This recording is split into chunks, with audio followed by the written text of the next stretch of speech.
Hey everybody, well, we are starting.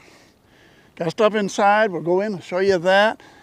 We didn't start out the greatest in the world, but we'll make up for it down the line. With Hershey, if you've seen the earlier videos, I've been treating her for cocci. She was getting pretty thin. I don't know, I didn't know if she did. I assumed she'd abort a long time ago. She didn't. We really were getting down to the point she was getting thin enough. I even talked to my daughter the other day about, you know, if she goes down and she can't get up, I wonder if the thing to do is just pop her in the head and cut her open quick and see if I can save lambs out of her. But I knew we still had a ways to go, so I was hoping we didn't have to do that. Well, about a week ago, she ended up having triplets. Way early. One dead, one died shortly after. I got one to go about 36 hours, and then I lost that one. So I couldn't keep that one either. Now, nice part of the good part of that comes out of, it seemed like that day or the next day, all of a sudden, she started getting better. Maybe getting rid of them helped her out. No more diarrhea, anything. She's thin, she's got a lot of weight to put on, but I think she's gonna pull through this in pretty good shape and get through with the cocci after all. We just lost all the lambs from her this year, but hey, if we save her, that's the main thing. Let's go inside because we are starting with somebody else. Now, I really thought we'd start with Can right there in front. Look, the big belly down. Look how sunk in she is at the top. And Brownie right here, her half sister, is about in the same shape. You can really see when they sink in at the top and that belly drops, you're getting close. And I noticed yesterday, I saw that on those two yesterday, and I thought, Can looks like she might be the first to go. Though I'd always thought it'd be Dub. I thought Dub was the first one to get bred. So I thought maybe Dub would be the first one to go, but Can was definitely the one looking. She's looking really like she is getting close and she's ready. But Dub says, I'm first, I'm going first. So let's go inside and show you what we're doing with. All right, what we doing, Dub? This little guy, he was first. Yeah, he was first one out. And that little girl there, she was the second one out. Back over there, he was the third one out.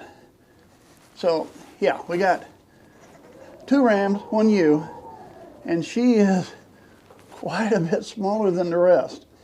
Now she's in, oh, there we go. You come up here. She's trying.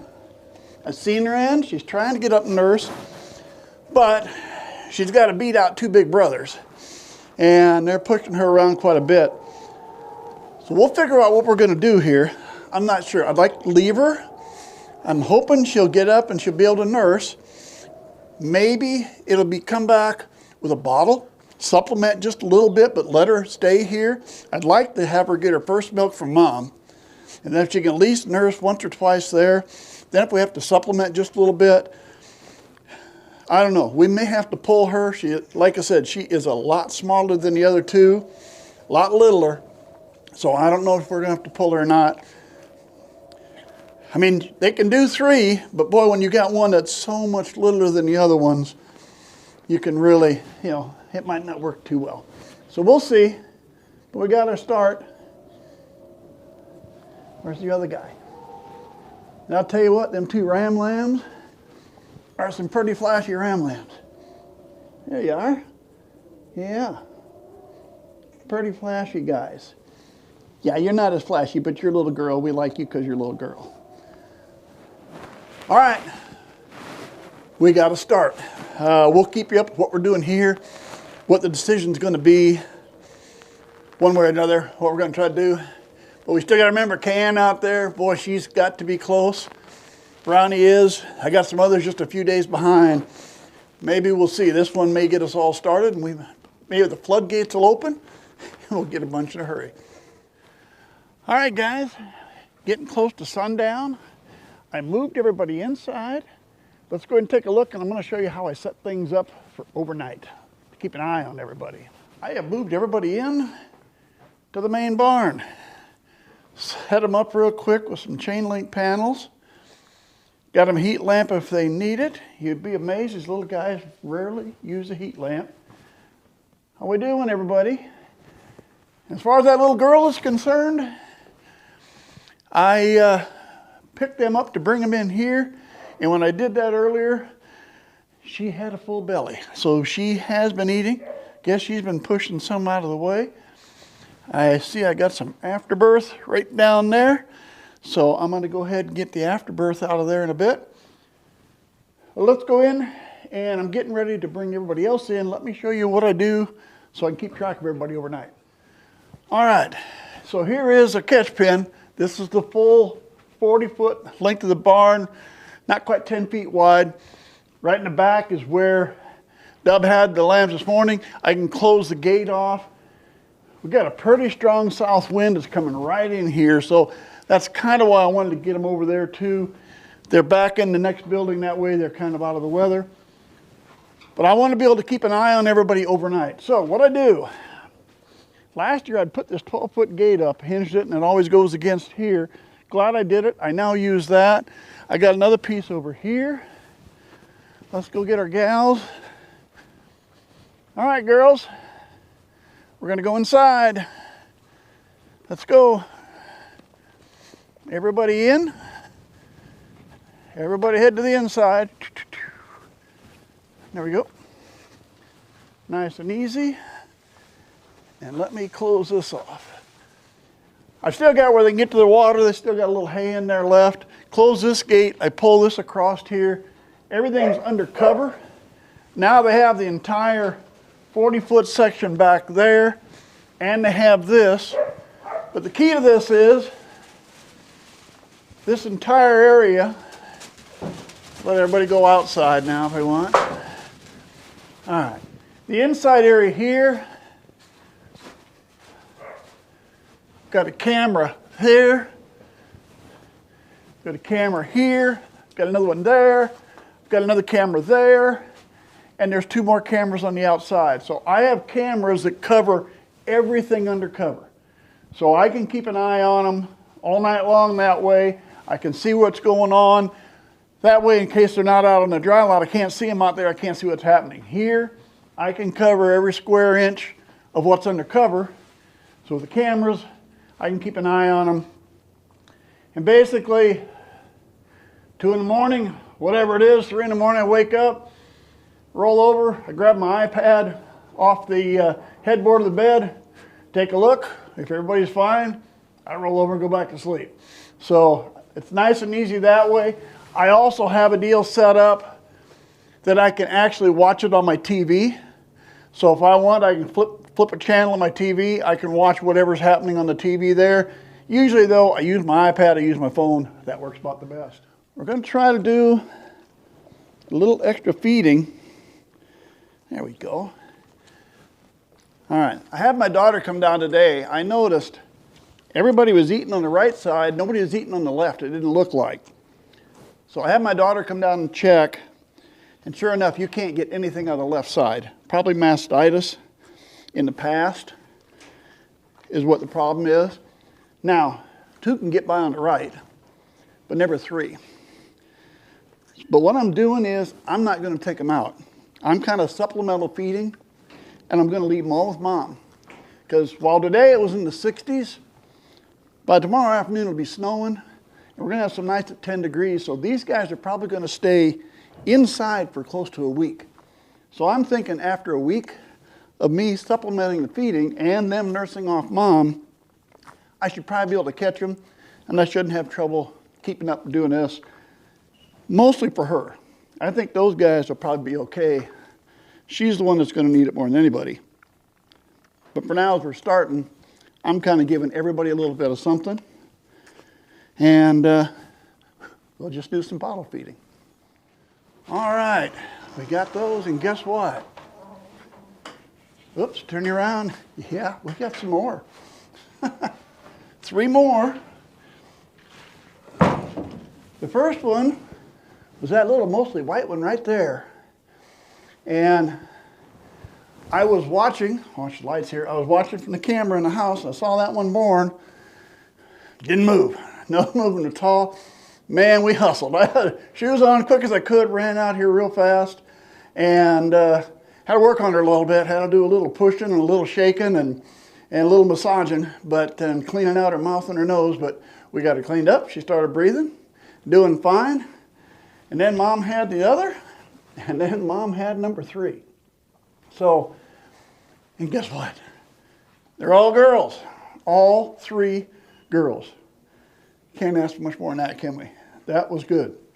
Of course, we've got to see if they make it or not. I mean, right now, that oldest one is about an hour and a half old. So they all were just born here within the last, 1 to 2 hours, something like that. So we'll see how things go in the morning. We're just going to leave them alone tonight. I got to go get a bucket of water for Mom. And I might throw a little alfalfa here quick. And then we're just going to let them stay, see what happens. Well, I can kind of keep an eye on them in the camera. Get in the middle of the night, we'll take a look, make sure everything's good. But right now, it's just give Mom a break and give them a shot and see if they can get up and do some nursing. Well, guys, it's been a couple days. As you can see, I've moved everybody in here to make room for outside. Though right now, I don't see anybody close. These 2 were bred. I saw them bred first day. I looked at my records. About 4 days later was Hershey, but she aborted like 2 months ago, so not with that.